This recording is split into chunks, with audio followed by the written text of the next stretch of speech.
Now remember, those retaining pins go from the outside on this side and the outside on this side. So then the glove box was just kind of dangling, but I could fit it up into place and close it.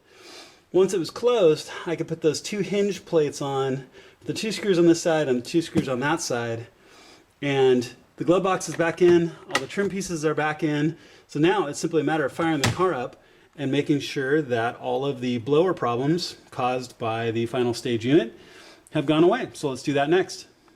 All right, so the moment of truth. So this morning and for the last couple of weeks, I've had no fan at all, which has created some dangerous situations, let me tell you. So, moment of truth.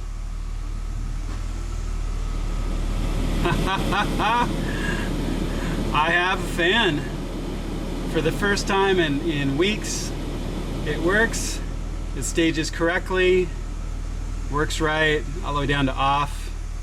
So the problems I was having was definitely the final stage unit FSU Hedgehog, and it is now resolved. So all in all, not hard, just takes patience. All right, back inside after cleaning up, putting all my tools away. It is so great to have the fan working again.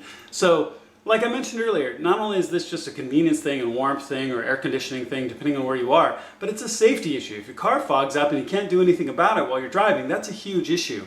So, if you have this problem, I encourage you to take care of it.